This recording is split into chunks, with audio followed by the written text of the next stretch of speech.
Hello, I'm Dr. Aaron Dishno, and I'm going to show you how you can edit the product displays in your 3D store.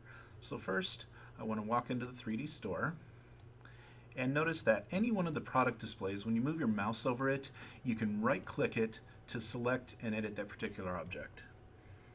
This also works for walls and counters and tables and all the rest of the objects in the place. Anytime you want, you right-click on something and then you'll get a box to be able to edit that particular object.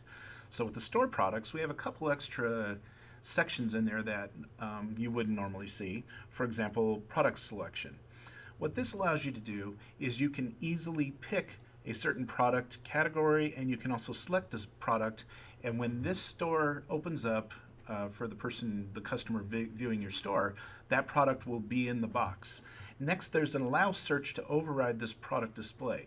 If you uncheck that box, then the product that you select will automatically stay there even if they click on a different category to view on all the products, or if they do a search or something, it'll still remain on that product that you selected. The next section here we have is position, length, and rotation. You can click on the button. If you hold it down, it'll continue to move in that direction. You can just tap it and it'll move one at a time. Notice that the buttons on the outsides, left and right, go larger increments, and then if you want to fine-tune that movement, you can do it with the inner buttons of the two. So we can change the X, Y, and Z position. You can also do things like the length and width in all three directions. So you can make it a big wide box if you wish. You can make it overlap other products.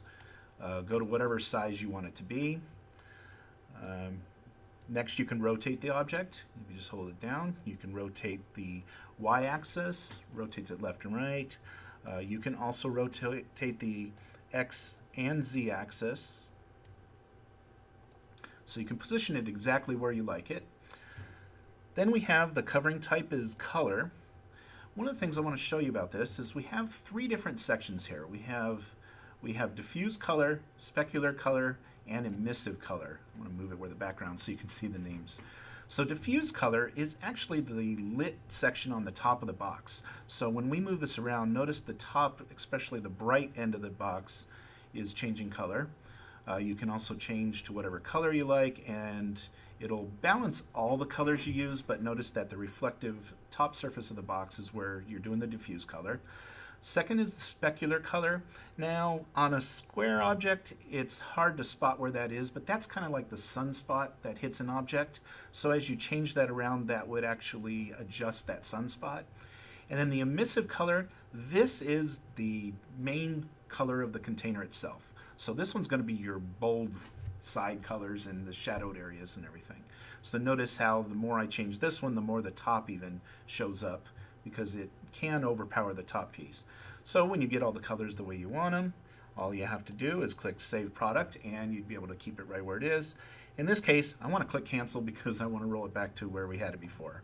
So if I click Cancel, puts the box back where it was before. There we go. And reloads it. Okay, so now to add a new box, what I want to do is I want to browse to the area so that I'm facing where I want to put it and some general direction. Then we can click on Add 3D Web Object, and there's Store Product. So if I click on Store Product,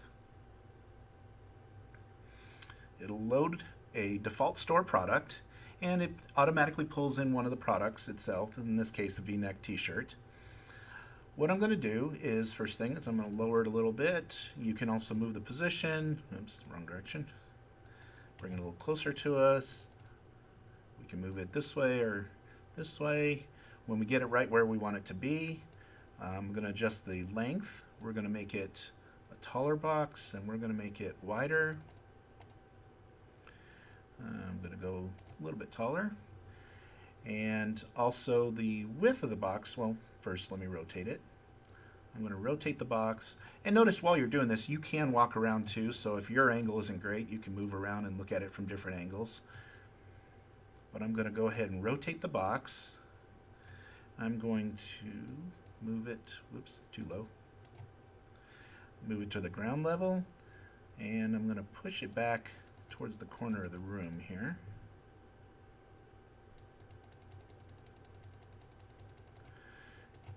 I'm going to go a little bit larger yet. I'm going to make a big display. Okay, next I want to shrink the size of the width. Notice that you can go down pretty low. As long as you stick above 0.25, then the buttons and everything else will still react the way they're supposed to.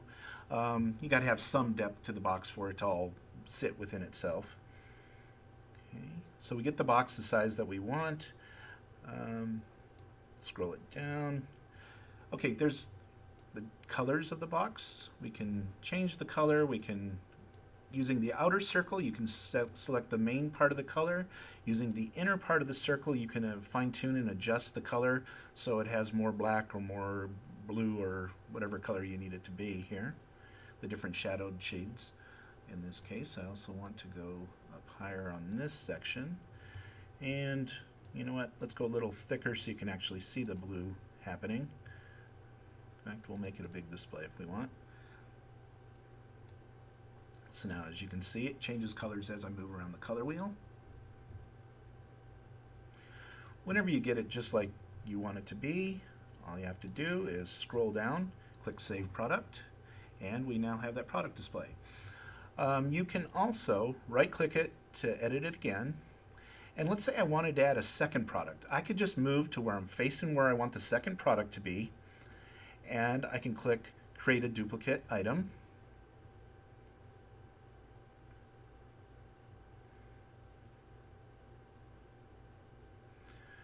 And it takes a second for it to pop up because it's actually loading the product while it does.